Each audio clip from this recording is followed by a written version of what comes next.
Yes please. आप तो नहीं किए हैं, ठहरे, बाहर वालों को पहले मौका दें। जो बाहर से लोग आए हुए हैं जर्मनी वगैरह से, हाँ आप तशरीफ लाइए सामने, नहीं वहां जाके माइक्रोफोन के सामने।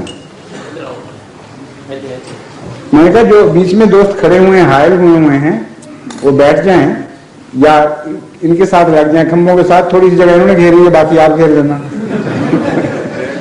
हजूर मेरा सवाल ये है कि ग़ज़वा अहज़ाब के मौके के ऊपर, ग़ज़वा अहज़ाब के मौके के ऊपर तो सारी क्यों वही है, जब नबी करीम सल्लल्लाहु अलैहि वसल्लम के दंदान मुबारक शहीद हो गए थे और अबू सुफियान ने कहा था कि उबल हुल की जाए। अहज़ाब के मौके पर तो नहीं हुए, ठीक सारी कहा है आपने, जंग ओहद पे हुए थे। जंग ओहद पे सर। तो उस वक्त नबी करीम सल्लल्लाहु अलैहि वसल्लम ने फरमाया कि आप जवाब क्यों नहीं देते?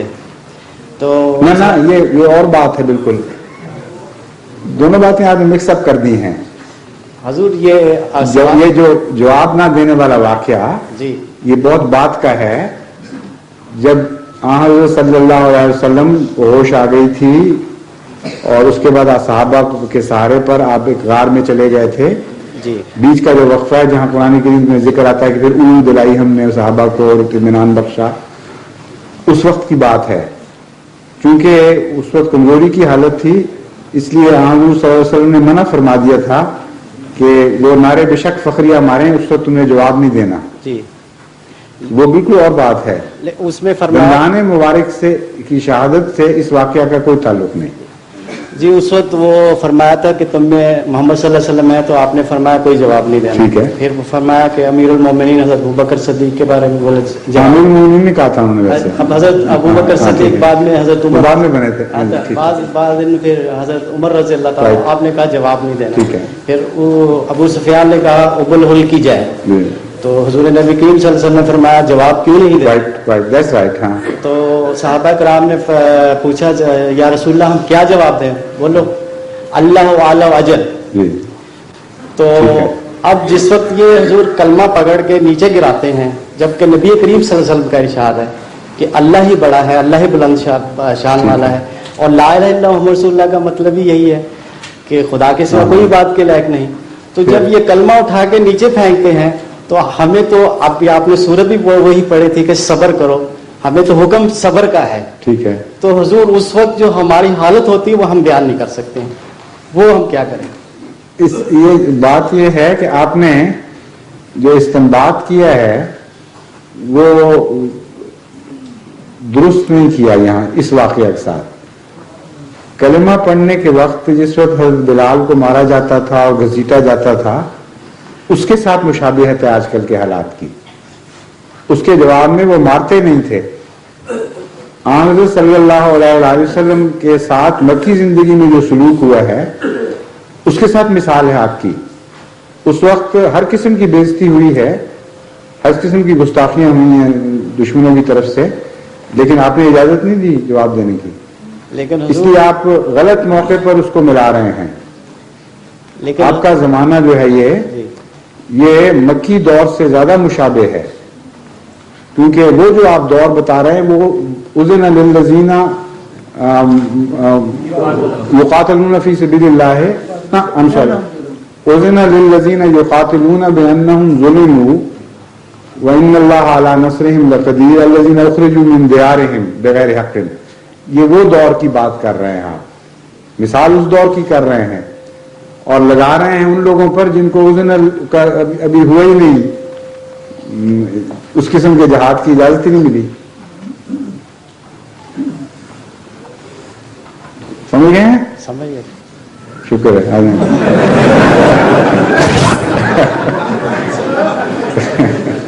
अब उनको भी समझा दें अपने साथी को। The questioner wanted to trap me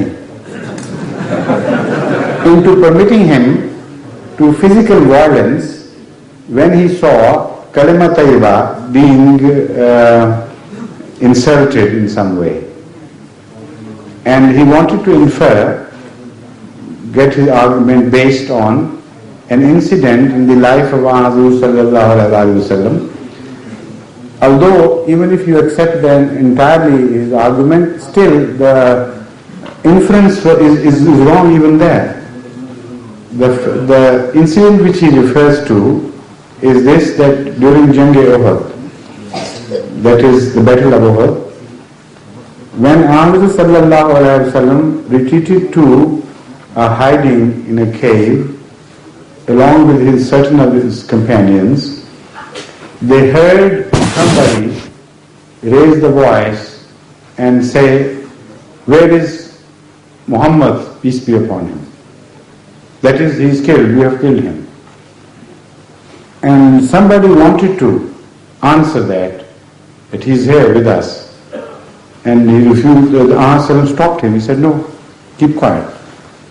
Pocket the insult, that is to say." And similarly, the order given is I think, not trustworthy, because this order, which is related in that tradition, is a suspicious order.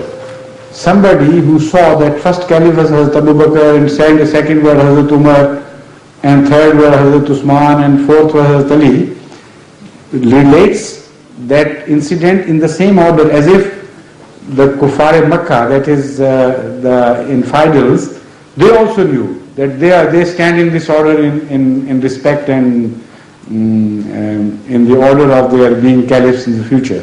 So that is wrong. So that in that tradition, this is also to be noted. This is also to be noted that the order given makes us believe that perhaps somebody later who listened to this put that order himself according to his own preferences. They at random might have said, "That great man, where is that great man, and where is that great man?" Anyway, Hazrat sallallahu alaihi wasallam's name was definitely taken.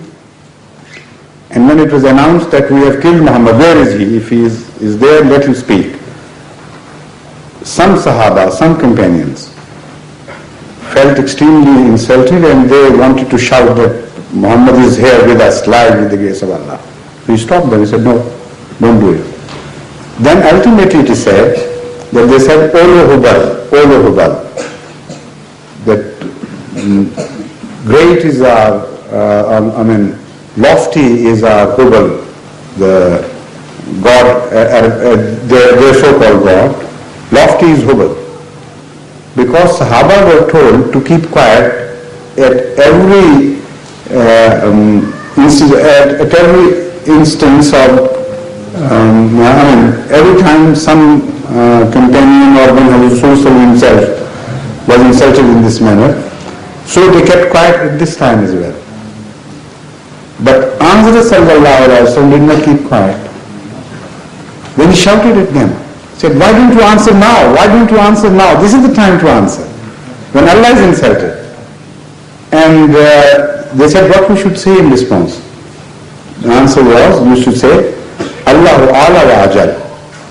In the same style, in the same way. Instead of saying Allahu Akbar, because they said, "Olo Hubal," they said, Rasulullah told them, say Allahu Ala wa Ajal.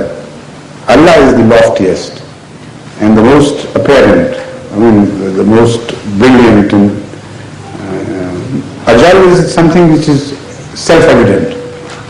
So most self-evident and the loftiest. Basing his argument on this, he said, when we see Kalima Tayyibah being insulted by non-enemy hostiles, why shouldn't we behave in the same manner and start striking them and beating them bodily and take our revenge, even if we are killed in that process? So I told him that your inference is wrong. There, it was Ahmad sallallahu alaihi wasallam and his companions whose bodies were in danger. So they raised the voice, they did not beat them. They did not start the fighting all over again. But they invited them to beat them. Instead, this was the other way around. So he didn't tell the Sahaba to revenge this insult and walk out of the hiding place and attack the enemy once again and restart the battle. This was not his advice at all.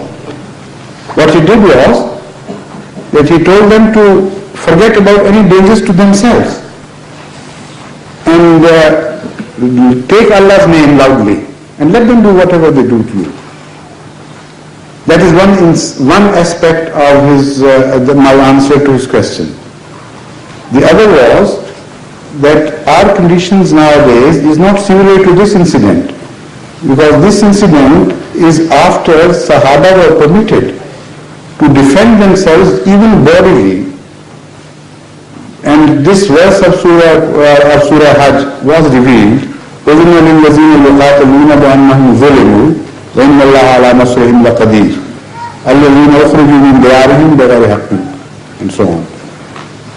That those who are being wronged, who are being fought against, and who are being turned out of their houses just for the crime that they say Allah is ours, they are permitted to fight back. That was in Madani period, not in the Makki period. So in the Makki period, whatever happened to the companions of the Holy Prophet and to him himself, they were not permitted to Allah to fight back. So our position is much more similar to that period than to the period of Medina, where they were permitted to fight back bodily. So either way, his argument is wrong. As far as the first incident is concerned, even if we accept that we must infer from the incident he has quoted and follow that example, that we are already doing. What is happening in the Punjab and elsewhere, when the reports are that whenever police or the people beat Ahmadi boys for committing the crime, as they thought, of saying Kalima Tayyiba, they did not desist from it. At each beating, sometimes they passed out. And whenever they came to, the first thing they did, they repeated Kalima Tayyiba as loudly as they could. At one instance, it was related that the police got so tired of this repeatedly, the boy whom they beat to unconsciousness, whenever he gained consciousness, he started raising the voice and saying Kalima Tayyiba again, like Alislam told them, to raise the voice in praise of Allah and forget about the dangers to their bodies. That one policeman stamped him on the neck, put his foot on the neck and pressed, and kept pressing so that he could not raise his voice saying Kalima Tayyiba. So he said, the moment he wrote to me himself, and some others also witnessed that this is exactly what happened. The moment he took his foot out, he started to say Kalima, but for a while he could not, because the throat had gone hoarse completely. But then suddenly the voice came to him and he started shouting again Kalima Tayyiba. So we are following that example too. And even if I accept your foundation, the inference still is not what you are driving me to. The inference would be that whatever danger may occur to your body, physical danger you face, still you keep raising the voice of Allah and extolling Him.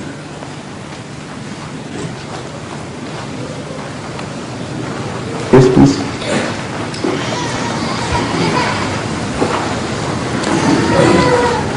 मेरे वालिद साहब जो हैं वो गैरहमदी हैं और मेरी वालिदा जो है वो मतलब पैदाइशी अम्मी हैं और उनका मतलब।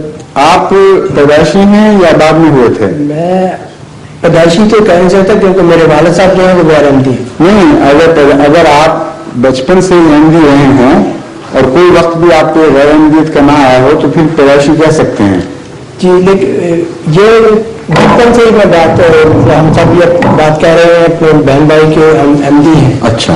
लेकिन बात जो 74 में की थी तो ठीक है, लेकिन आप वालिदा के साथ ही थे शुरू से? जी जी ठीक है। तो हमारे वालिद साहब जो है वो गैरहमदी हैं और एक बड़ा भाई है जो किस्तेला है वो भी गैरहमदी है। और बड़े भाई को तो हम एक तरफ करते हैं, लेकिन वालिद साहब जो है وہ احمدی نہیں ہے اور نہ وہ یہ بات مانتے ہیں اور سخت مخالفت کرتے ہیں احمدیت کی، اور ہر وقت ہم کو اور جماعت کو اور حضور کی شان میں گستاخی کرتے ہیں. اس صورت میں ہمارا کیا جواب ہوگا؟ صبر اور دعا ان کے لیے، بس اور کچھ نہیں. گالیاں سن کے دعا دینے کی جو تعلیم ہے یہ ہے بہت مشکل، اس میں کوئی شک نہیں، لیکن ہم مجبور ہیں، ہمیں تعلیم یہ ہے، ہم ہٹ نہیں سکتے، یہ اختیار ہی نہیں اس کے خلاف آپ کو اجازت دوں. نہیں، اس سے آگے نوبت ہو جائے تو آگے کیا نوبت؟ مطلب کہ مار پٹائی تک. ہاں، باپ مارتا ہے تو اف نہیں کرنا. میں تو مطلب اب ہم جوان ہیں، بچپن سے یہ بات سنتے ہیں، جب جوان اب ہم بڑے ہو گئے اب تو یہ عادت نہیں ہے، لیکن جب ہم چھوٹے تھے اور اب ہم سب تینوں بھائی جو ہیں وہ اس بات سے مطلب گھبراتے ہیں کہ ہم والد صاحب کا. سوال یہ ہے کہ جب غیر کو بھی آپ نے جواب مارنا نہیں تو باپ کو کس طرح ماریں گے؟ نہیں، ہم تو ضرورت نہیں کر سکتے، لیکن والد صاحب جو کو پکڑ کے لائیں گے. نہیں، والد صاحب جو ہے وہ والدہ کے ساتھ مطلب ایسا کرتے ہیں. یہ دس سچویشن انفیکٹ یہ جو صورت حال ہے، یہ اس صورت حال کا جماعت احمدیہ کی مخالفت یا عدم مخالفت سے کوئی تعلق نہیں. یہ ایک عام دنیا کی صورت حال ہے کہ بچے جوان ہوں اگر اور باپ مار رہا ہو والدہ کو تو وہ کیا کریں. یہ ہے آپ کا اصل سوال. وجہ کچھ بھی ہو، صورت حال یہ بنتی ہے، تو اس کا جو بڑا مشکل ہے جواب. میرے سامنے تو اس کا جواب وہی ہے کہ بولوں تو ماں ماری جائے، نہ بولوں تو باپ کو تک آئے. ایسی سچویشن ہوتی ہے کہ کسی طرف بھی آپ رستہ اختیار نہیں کر سکتے. ایسی صورت میں تو قانونی چارہ جوئی کرنی چاہیے. قانون جو حق دیتا ہے اس کو استعمال کرنا چاہیے اور محلے کے بزرگوں شرفاء کو بیچ میں ڈالنا چاہیے، ورنہ تو پھر اور بھی زیادہ خطرناک اور منحوس شکل بن جائے گی اس ساری صورتحال کی. یہ تو والدہ صاحب کے ساتھ، والدہ کے ساتھ ایسا ہے نا جو ہمارے ساتھ سلوک ہے وہ کہ کبھی آپ اپنی طرف سے والدہ بھی چلی جاتی ہے، مارنے کی اجازت آپ نے مجھ سے لینی، میں نے دینی نہیں.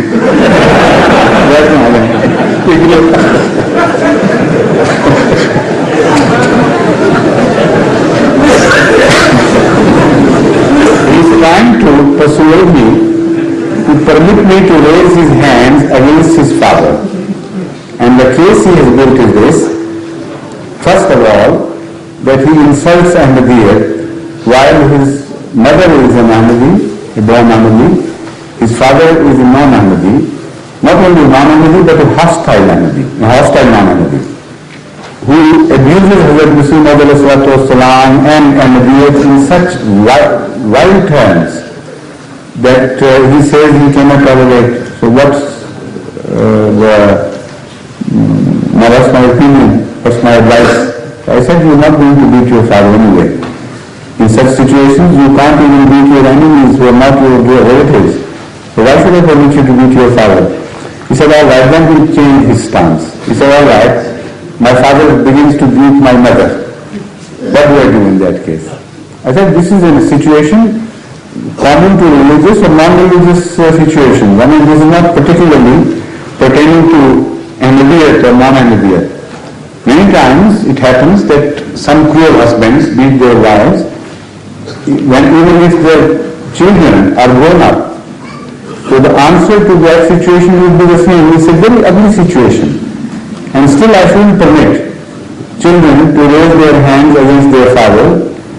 So what they should do is to go to the law. Before such situations develop, they should have recourse to the elders of the town, their neighbors, and bring about some moral pressure against the spouse. And if they don't still behave and rectify their ways, then Islam permits them to have permits the wife to have a divorce. So when the Holy Quran has laid down everything so clearly, why not to adopt the normal course and try to seek permission from me to beat their father? I mean, this I'm not going to do anyway. So still he wanted to press the point further. I said, look, whatever you do, I'm not going to permit you to beat your father. So please sit down. Yes, please. हज़रत मेरा सवाल हक के बारे में है। हमारे पाकिस्तान में तमाम हकूक़ और हर चीज़ छीनी जाती है और छीन ली गई है, जबकि जर्मन हमारा नया मुल्क है जो उससे जर्मन आपकी नई जुबान है जी जर्मन आपकी नई जुबान है जी नया मुल्क नहीं है जर्मन। जर्मन एक ऐसा मुल्क है कि हमें जर्मन कोई मुल्क नहीं है जी ओके अब गलत फहमी है। जर्मन कोई मुल्क नहीं जी जर्मनी मुल्क है जर्मनी जर्मन जुबान है। अभी सर नए आए हैं पता नहीं सही तो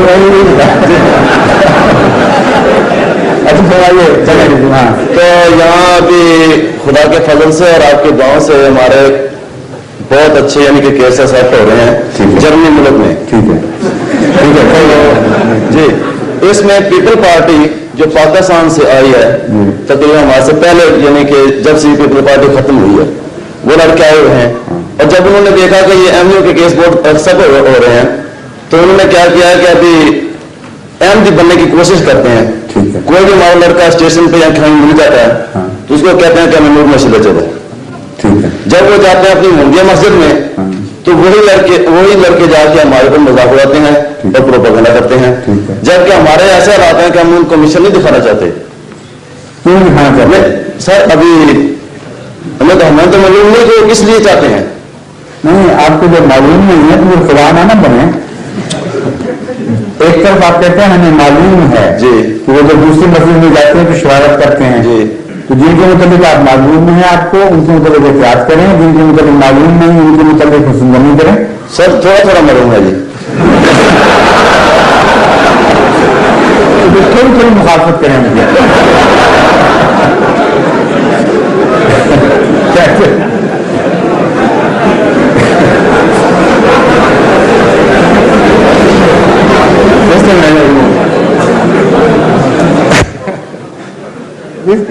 regarding your country, he says that because the German courts are very sympathetic to the Ahmadiyya cause, knowing that they are genuinely under maltreatment in their own country, so they are sympathetic. Seeing this, those non-Ahmadis who sought shelter earlier under the banner of People's Party, because they think the Ahmadis stand better chances of getting asylum in Germany, they pose to be Ahmadis. He says when they meet us in some public places, they come and respect us and say, well, show us the route to your mosque, we want to go to the new mosque. And when they retire to their own mosque, then they abuse us and laugh at us and mock us. So what should we do about it? I said, look here, you are not to play God. You don't suspect people's claims at all. And if somebody wants to, he said, so we don't show the way to our mosque to anyone. I said, this is wrong. If somebody approaches you and wants to learn and about Ahmadiyyat and want to have access to your mosque, you have no right to stop him. Because then he will be behaving like God. You say, I know what is in your heart and you are wrong. So you have no right to do that. He said, but we don't know. Maybe. I said, previously you said, just a minute. Then he started changing his stance. He said, well, when we know it about what they do, I said, when you know about such people, then act according to your knowledge. But only in those particular cases where you know that these people are hostile and they are just being hypocritical about it, about them you have the right. He said, but about others, we have some little knowledge. We don't know much, but we suspect, a little knowledge.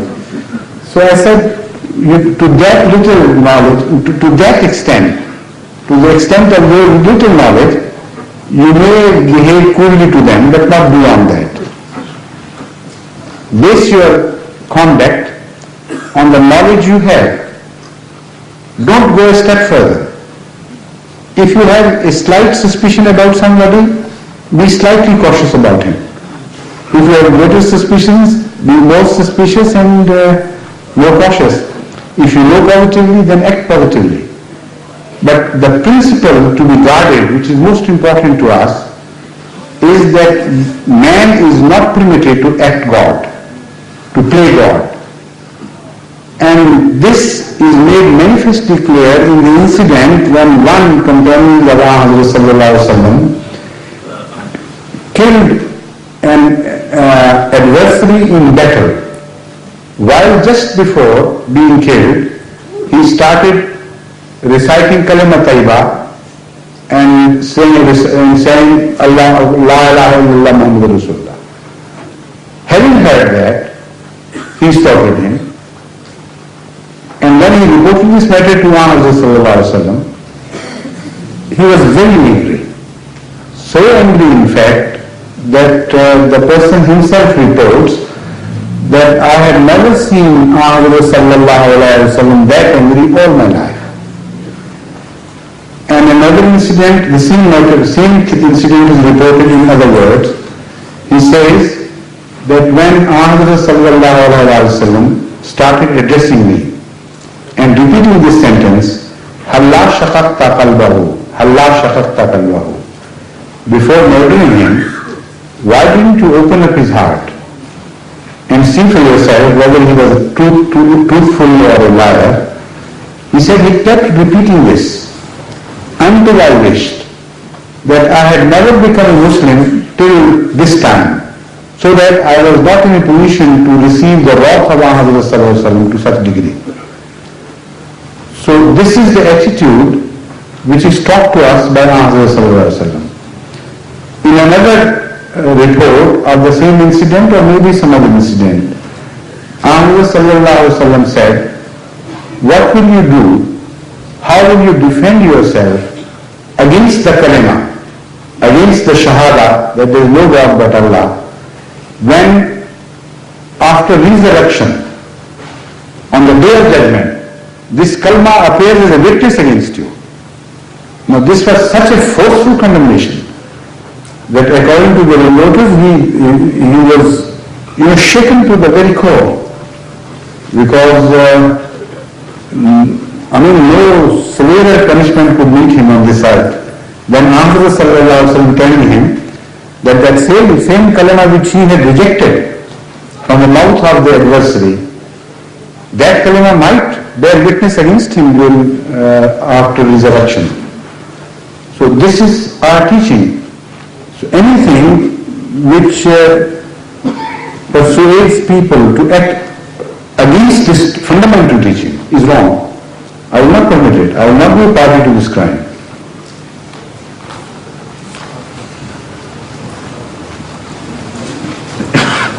Now, I must make it clear that to suspect somebody of some mischief and to guard yourself, not to injure him, that is a different thing altogether. Sahaba Kiram, the companions of Muhammad were cautious in defending Muhammad, in defending Islam and its values against the suspects. But they did not deprive them of their due rights. They are two different things. So you must not accept every claim in a manner as to be unwary about your own rights. The teaching is that you must not trample others' rights due to your suspicions, but to watch your rights and to defend your rights and to be more wary, that is not against the teachings of Islam.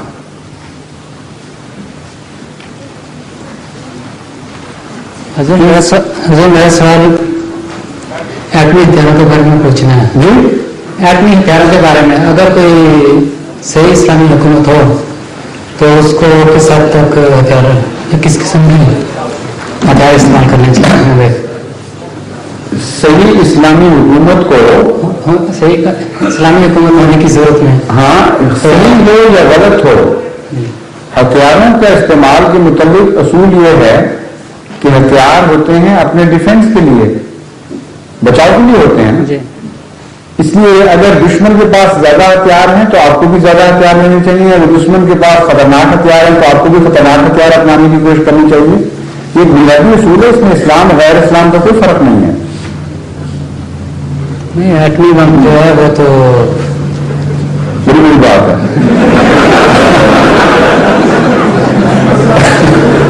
سوال یہ ہے کہ پھر defence چھوڑ دیں. Defence کیوں کہتے ہیں؟ ایٹم کا ہتھیار آپ غلیلوں سے کریں گے، جواب ایٹم کا جواب غلیلوں سے دیں گے، پتھر مار کے دیں گے. اگر دشمن کے پاس ایٹمی ہتھیار ہیں تو آپ کو لازماً ایٹمی ہتھیار حاصل کرنے کی کوشش کرنی چاہیے. The question I wanted to find out, if there is a truly Islamic government somewhere, what should be her attitude towards nuclear weapons, atomic bombs, etc. I said the attitude of a government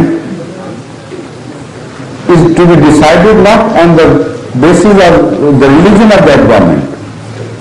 This is a question which equally applies to every people in the world, whether they are Muslim or not Muslim. The question is that of defense. Every country, every nation, every people, every religion has a right to defend themselves. And the principle of defense is that you must be armed, if possible for you, at least to the extent that your enemy is armed.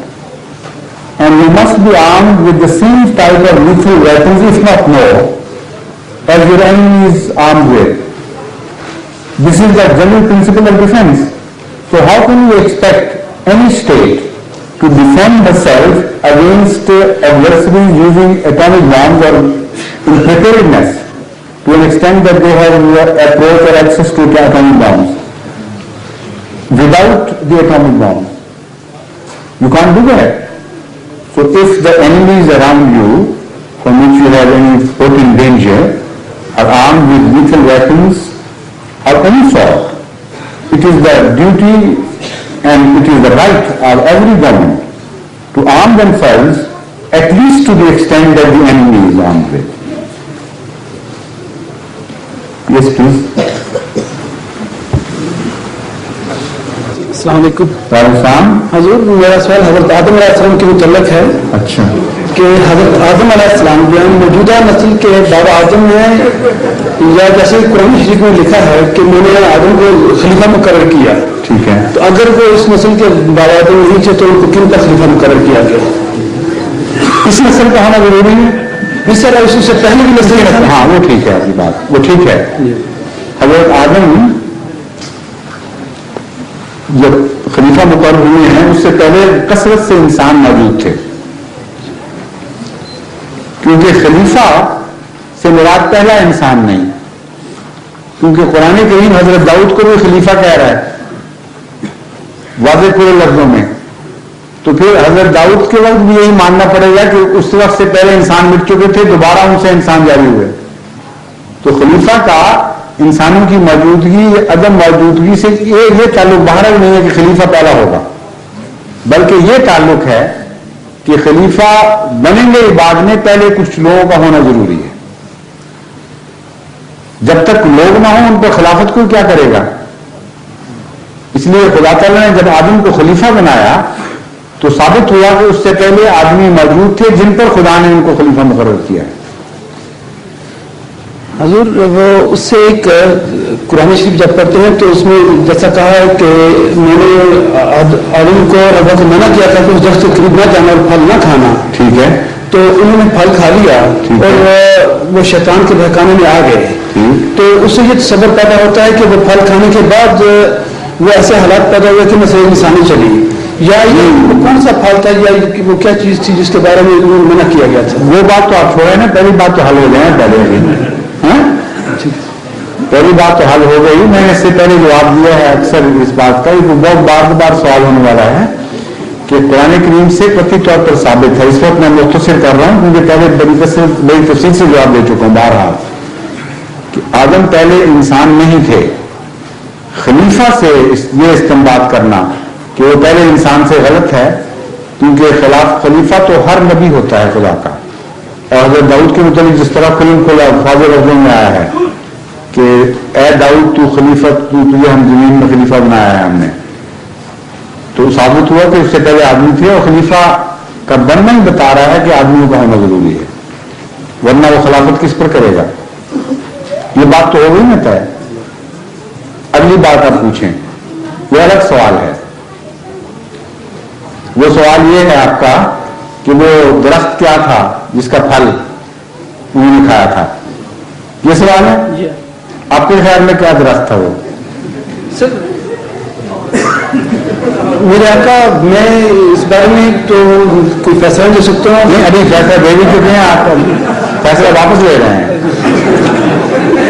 आपने पिछले सवाल में ये इशारा किया था कि वो फल गालिबन सेक्सुअल गुना था, क्योंकि उससे नस्ल चली थी। जी आम तसर यही है, उस तर्जमे का लिया जाता है। और आप एक भी नहीं बताते, खुल के बताएं ना।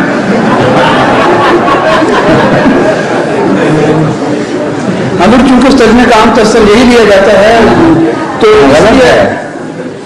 उस तसर के बारे में मैं चाहता था कि जो सही है वो सामने। हाँ, वो गलत तासुर है। नस्ल पहले चल रही थी, सबको पता था नस्ल किस तरह चलती है। जानवरों को भी पता था, आदमियों को सिर्फ पता नहीं था बेचारों को।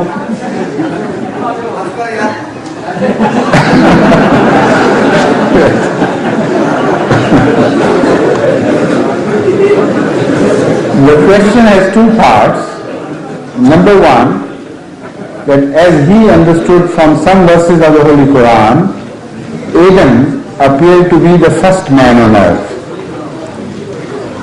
And also the Holy Allah mentions him as Khalifa, and before making Khalifa, he takes counsel of the angels, and the whole debate about the creation of man starts from there. So from that he says, I infer, or some people infer, that Adam was the first man as Khalifatullah. I told him it is wrong. I have mentioned it elsewhere. I have discussed this question in detail, inferring from various verses of the Holy Quran, that Adam was positively not the first man.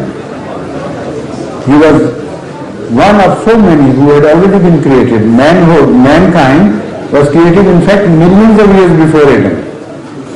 So he was the first deputy, first resurgent on earth of Allah. That is his distinction, and no, not that of being the first man. And also I told him that Khilafat in itself requires that there should be some people over which you are appointed a Khalifa. You can't be appointed a Khalifa over yourself alone. There has to be some people to follow you. So the word Khilafah shows that he was a deputy of Allah to speak to others, to give his message to others. And then I told him that thus his being a Khalifa does not prove that he is the first man, because the Holy Quran tells us that Allah addressed Hazrat Dawood as Khalifa. So he should also be considered the very first man. So that doesn't mean that he is the first man. Then he said that what was the fruit which he was forbidden to eat? And he, through certain indications, as if the fruit was sexual offense. And it was the fruit which he ate which was responsible for the future generations of man to start from there. And from that again, it is inferred that he was the first man, or at least that was the first couple. So that is also totally wrong. The Holy Quran doesn't say it was a sexual offense. Moreover, when we know positively from other verses of the Holy Quran that there was mankind already in existence long before Adam, then how could Adam and Eve only were the two people who didn't know what sex was and they didn't know it was an offense and all that? So it is all wrong to infer. Only generally speaking, that they committed certain offense against the law of Allah which was revealed to him. Even if you want to interpret it as sexual offense, even if, we don't know anyway, then the situation that we conceive is this, that before that deliverance, before the revelation of Sharia, the law of God, every act was permissible. There were no taboos of any sort. Even sexual intimacy was not a crime until Allah told people that it was a crime. So there was no law, so no crime. So even if it were a sexual, we don't know at all what it was. But even if he says that there is an indication that it might be a sexual crime, then the crime came into being after the law was revealed. So we are not interested in what crime was committed. What we are interested in is the philosophy of crime.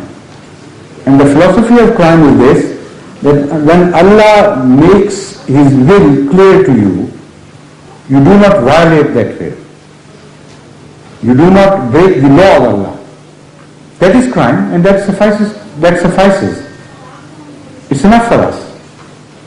The nature of particular crime is something which Allah did not reveal to us, and we are not interested in knowing what happened. Only we know that he worked against the will of Allah, and that's enough. Sumayya, take a minute, please.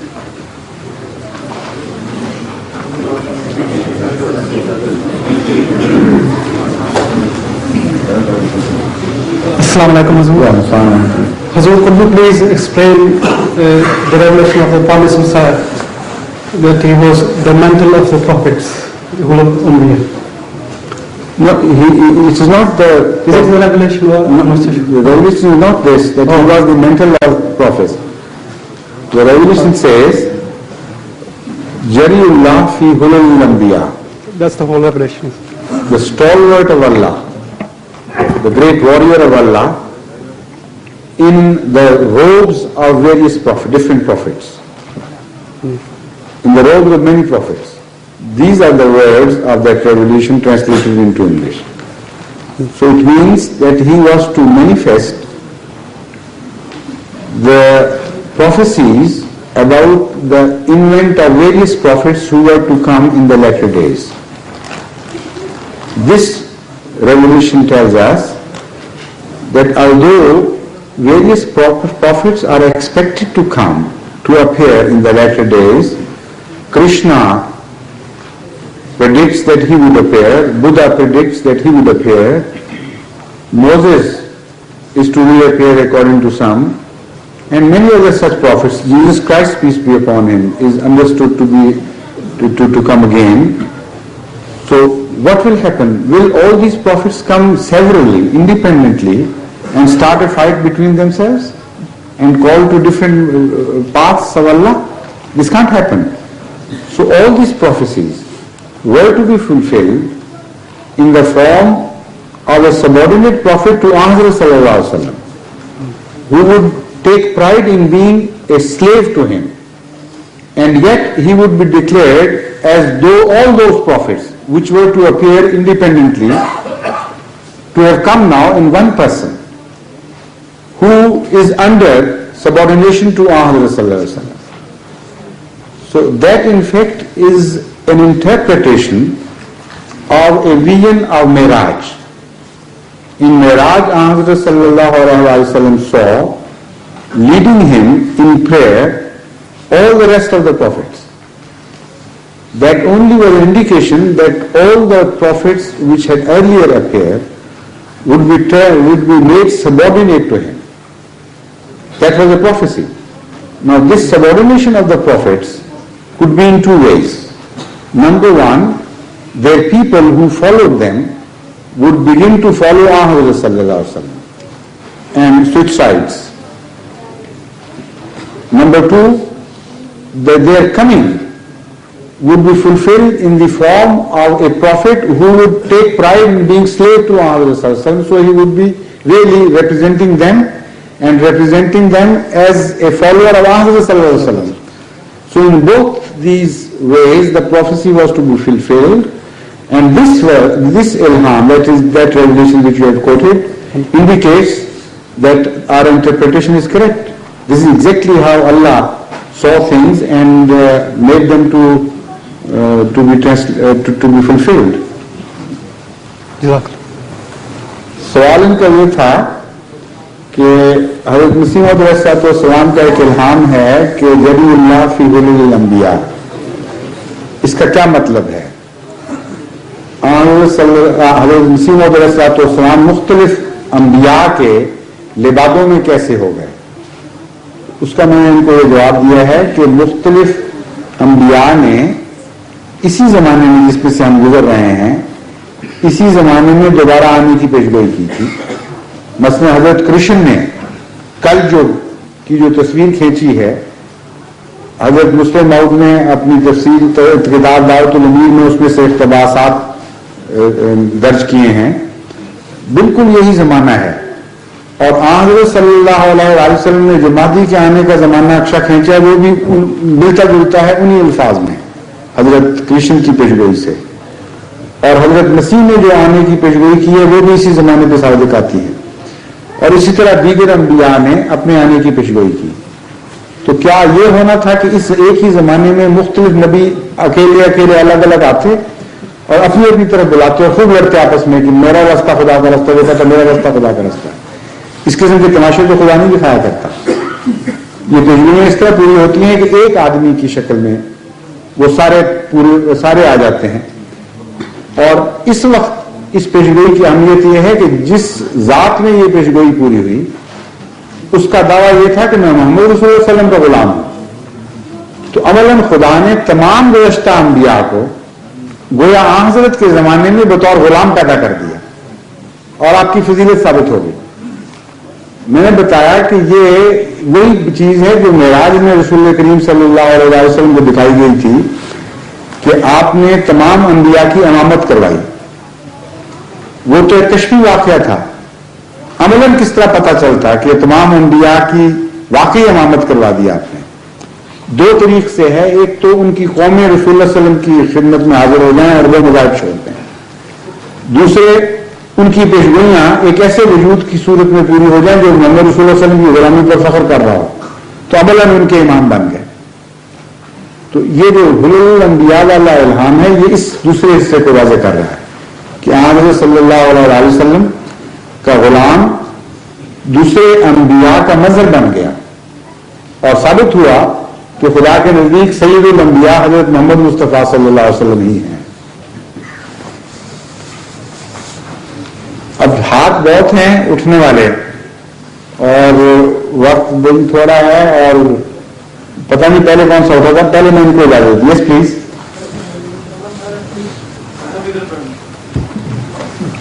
السلام علیکم. یس please. I want to ask, God created, I know God created just only one man. Who was he? For that I don't know. For that I don't know. But you know that he was one man. Yes. How? From where you learned this, you should have also learned who he was. All right, please build your question. Yeah. Yes.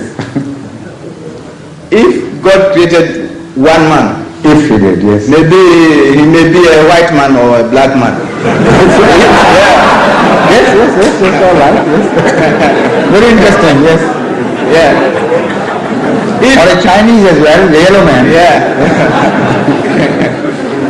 If it were to be a white man, where come from the black people?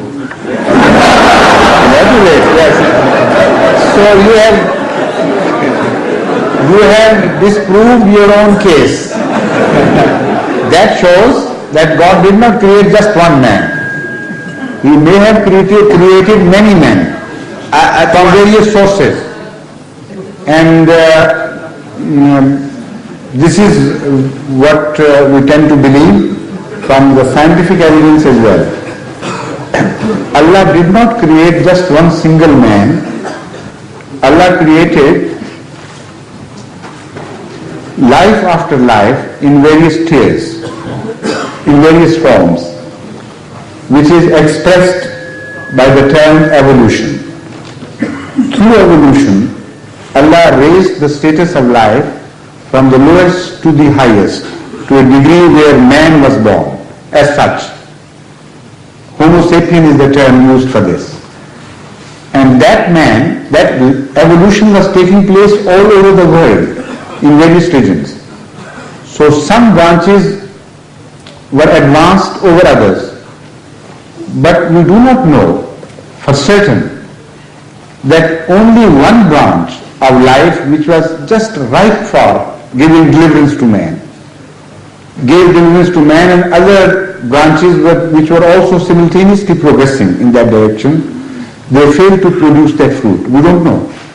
The possibilities are that many such branches began to bear fruit, and man was coming into being here and there in various places. Now the scientific research as to the old skeletons and the fossilized remains of man also tends us to believe that this is how it happened. There is an Neanderthal man, there is a Chinese man, and so many names are given to various men discovered from various places. And they are very old, more than 100,000 years old. One is about 250,000 years old. And they prove different origins. So man was created by Allah through a very scientific process. But not just one single man, and then the rest of the life was immediately put to a stop. The progress was being made, and ultimately man was born here and there in various forms and various shapes. And those men became ancestors of great people. So African man was also born of some great ancestor. Indian man, well, there is no one Indian man because it's a complex of various nations now occupying India. But let's say Chinese man, Chinese forefathers were also born of certain great people who were originally born by Allah, or created by Allah. And so the white people, and maybe the white people also are born of various ancestors. We don't know. Even the black people, as you call them, are born, maybe they are born of various ancestors. Because the pygmies of the Central Africa do not have the same features and the same constitution as the stalwarts, tall Hausa people, for instance, and other West African people. So maybe they are born of different people. Similarly, the Fijian men are a mixture of some African and some Indonesian blood, and there we find two ancestors produce a crossbreed, and also we find Australian men, Aborigines. They are positively known to have been established in Australia 40,000 years ago. And the known Adam to us, the Adam who was the first caliph, appeared only 6,000 years ago. So before Adam, at least we know positively one race occupied Australia 40,000 years ago. And that race still continues and is in existence. So men were born variously at various places, that we know, we have evidence of that. But the first caliph of Allah, known to us, is Adam, who is quoted in the Holy Quran. But still, we do not deny the possibility of other Adams having been created before. That is in the form of the caliphs of Allah. Maybe some other civilizations were born and came to an end, And maybe they also were shown some religion by Allah. Because Ahmad sallallahu alayhi wa sallam, in one of his traditions, as quoted by Ibn Arabi, has said that there were 100,000 Adams who appeared at various times. And this is what Ibn Arabi saw also in a vision. He met certain people who were born out of different Adam than the one from which Ibn Arabi was born. So this is the general, the larger canvas. This is the picture we see. Which means he created so many people at a time. When you say at a time, even then your time scale is different from the time scale which I am referring to. When you say a time in the scale of evolution has a completely different character. For instance, it took millions of years for one particular species to rule the earth and ultimately develop into something beyond that. And until that new being came into creation, for millions of years, one single being ruled the earth. And then when a new life was born, better life out of that, then they were permitted to be destroyed by Allah because then they were no longer important. So that period in which the new life was created, that period also, the creation of the new species, also covered maybe a few 100,000 years. So one time there means a few 100,000 years, not one instant as you consider that. So man also was born over a large period, very, very long period. In fact, it took man to be born maybe a few 100,000 years or a million years or even more. So when I say man was being born, by being created, I mean in that scale of time which I have just referred to. From the earliest species, the shaping of man and the creation of man might have taken a million years or so, or even more. And in that 1 million years, various Adams were being formed here and there. Right? Thank you very much. Good.